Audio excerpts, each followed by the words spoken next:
নমস্কার, তোমাদের সবাইকে সানাস স্মাইল এডুকেশন সেন্টারে স্বাগত জানিয়ে আজকের ক্লাসটি শুরু করছি। আজকে তোমাদের সঙ্গে আলোচনা করব তোমরা যারা ষষ্ঠ শ্রেণীর ফার্স্ট ইউনিট টেস্ট পরীক্ষা দেবে 2025 সালে, তোমাদের জন্য রায় ও মার্টিন প্রশ্ন বিচিত্র থেকে আজকে সমাধান করে নিয়ে চলে এসেছি ষষ্ঠ শ্রেণীর পরিবেশ ও বিজ্ঞান বিষয়ে মডেল নম্বর 6, অর্থাৎ তোমাদের 6 নম্বর স্কুলে যে সমস্ত ছোট ও বড় প্রশ্নগুলি আছে তার উত্তরের সমাধান করে দেখাবো। দেখো কি আছে, সঠিক উত্তরটি নির্বাচন করো। কি আছে, নিচের কোন ঘটনাটি একমুখী? সঠিক উত্তর হবে লোহায় মরচে পড়া, অপশান বি। পরবর্তী প্রশ্ন দেখো, দুই দাগের মোমের গলন, সঠিক উত্তরটি হবে অপশান সি, ভৌত পরিবর্তন। তিনে দেখো প্রদত্ত কোন ঘটনাটি পর্যাবৃত্ত নয়? উত্তরটা হবে অপশান সি, সুনামি। চারে দেখো উভমুখী ভৌত পরিবর্তন হলো চিনির দ্রবণ তৈরি, অপশান বি। পাঁচে দেখো পেন্সিলের দাগ মোছার ইরেজার তৈরি হয় রবার গাছের আঠা থেকে, অপশান ডি। ছয় দেখো প্রদত্ত কোনটি পরজীবী উদ্ভিদ? সঠিক উত্তর হবে অপশান এ, স্বর্ণলতা।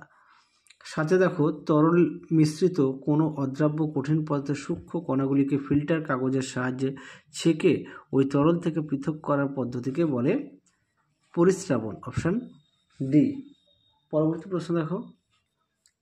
প্রশ্ন দেখো 8 দাগের কার্বন হলো এক প্রকার, উত্তরটা হবে অধাতু, অপশান বি। 9 দাগে দেখো সিঙ্কোনা গাছের ছাল থেকে পাওয়া যায় কুইনাইন, অপশান বি। 10 দাগে দেখো একটি যৌগিক পদার্থ হলো, সঠিক উত্তর হবে অপশান বি, জল। পরবর্তী দেখো শূন্যস্থান পূরণ কি আছে? 2 একে হাইড্রোজেন সালফাইডের সংকেত হলো H2S। 2 দেখো ধাতু তাপ ও তড়িৎ এর সুপরিবাহী। 3 দেখো পিঁপড়ের মিথজীবী জীব হলো জাপ পোকা। 4 দেখো পিতলের বাসনের সবুজ ছোপ ধরা একটি রাসায়নিক পরিবর্তন। পরবর্তী প্রশ্ন দেখো 3 নিচের প্রশ্নগুলির নির্দেশ অনুযায়ী উত্তর দাও যে কোনো 8টি। প্রশ্ন মান হচ্ছে 1 দেখে দেখো একটি অনভিপ্রেত ঘটনার নাম লেখো, উত্তরটা লিখবে ভূমিকম্প। 2 দেখো কোনো জায়গায় একদিন ঝড় হলো একটি পর্যাবৃত্ত না অপর্যাবৃত্ত ঘটনা? উত্তরটা হবে অপর্যাবৃত্ত ঘটনা। 3 দেখো বেমানান শব্দটি খুঁজে বার করো, উত্তরটা হবে রেশম। 4 দেখো প্রদত্ত মৌলগুলির চিহ্ন লেখো। আচ্ছা, এ হচ্ছে কোবাল্ট CO, আর হচ্ছে বি হচ্ছে হিলিয়াম HE। পরবর্তী প্রশ্ন দেখো 5 মানুষের হাড় ও দাঁত মজবুত করে কোন ভিটামিন? উত্তরটা লিখবে ভিটামিন A ও D। 6 দেখো পাউরুটি তৈরি করতে কোন ছত্রাক ব্যবহার করা হয়? উত্তরটা লিখবে ইস্ট। 7 দেখো কিলাসন পদ্ধতিতে পৃথক করা যায় এমন একটি পদার্থের নাম লেখো, তোমরা লিখবে দেখো চিনির দ্রবণ থেকে চিনি। তারপরে দেখো 8 দেখো NH3 যৌগের নাইট্রোজেন মৌলের যোজ্যতা কত? উত্তর লিখবে 3। 9 দেখো সবচেয়ে হালকা মৌলের নাম লেখো, উত্তরটা লিখবে হাইড্রোজেন। পরবর্তী দেখো 4 দাগের প্রশ্ন কি আছে? নিচের প্রশ্নগুলি উত্তর দাও। প্রশ্ন মান হচ্ছে 2। একে আছে খাবারের জন্য প্রাণীদের উপর মানুষের নির্ভরশীলতা নিজের ভাষায় লেখো। দেখো উত্তর খাবারের জন্য, উত্তরটা এখান থেকে লিখবে, এই পর্যন্ত লিখবে। পরবর্তী প্রশ্ন দেখো কি আছে? 2 দাগের পরজীবী প্রাণী কাকে বলে? তোমার শরীরে বাস করে এমন একটি পরজীবী প্রাণীর নাম লেখো। দেখো প্রশ্ন উত্তর দেখে নাও, পরজীবী প্রাণী কাকে বলে এখান থেকে এই পর্যন্ত। উদাহরণ দেখো ফিতাকৃমি, দেখে নাও এখান থেকে এই পর্যন্ত লিখবে।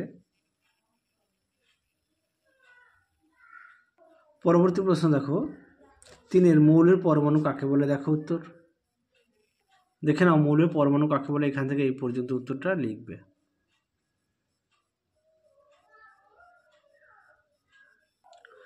পরবর্তী দেখো কি আছে? হাইড্রোজেন ক্লোরাইড যৌগ কি কি মৌল নিয়ে গঠিত? উত্তরটা লিখবে হাইড্রোজেন ও ক্লোরিন। পরেটা দেখো অথবা দিয়ে দেওয়া আছে জলের অণু কি কি মৌল নিয়ে গঠিত? তোমরা লিখবে হাইড্রোজেন আর অক্সিজেন। এদের কি আছে? হাইড্রোজেন ও ক্লোরাইড যৌগ কি কি মৌল নিয়ে গঠিত? তোমরা হাইড্রোজেন ও ক্লোরিন।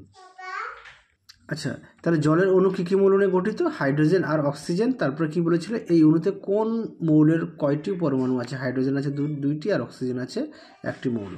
তারপরে দেখো 4 দাগের ধাতুর বৈশিষ্ট্য লেখো। দেখো উত্তর দেখে নাও ধাতুর বৈশিষ্ট্য, উত্তরটি এখান থেকে লিখবে। দেখে নাও সুন্দর করে পয়েন্ট দিয়ে দেওয়া আছে, দেখে নাও এই পর্যন্ত লিখবে। পরবর্তী দেখো কি আছে? পাহাড়ের উপরে আমাদের শ্বাসকষ্ট হয় কেন? দেখো উত্তর এই প্রশ্নের উত্তরটা তোমরা তোমাদের পাঠ্য বই থেকে পড়ে নিয়ে মানুষের শরীরের অধ্যায় থেকে পেয়ে যাবে, অষ্টম অধ্যায়। পরবর্তী দেখো মিথজীবিতা কাকে বলে, দেখো প্রশ্নের উত্তর, দেখে নাও প্রশ্নের উত্তর, মিথজীবিতা কাকে বলে, উদাহরণ দাও। পরবর্তী দেখো কি আছে, শেষ প্রশ্ন, দই কিভাবে তৈরি হয়, দেখে নাও প্রশ্ন উত্তর, দেখে নাও প্রশ্ন উত্তরটি তোমরা এখান থেকে এই পর্যন্ত লিখবে, দেখে নাও। তাহলে চলো আজকের মতো এখানেই সমাপ্ত করছি, আবার দেখা হবে খুব শীঘ্রই তোমাদের পরবর্তী ভিডিওতে। তোমরা সবাই সুস্থ থেকো, ভালো থেকো, আজকের মতো টাটা।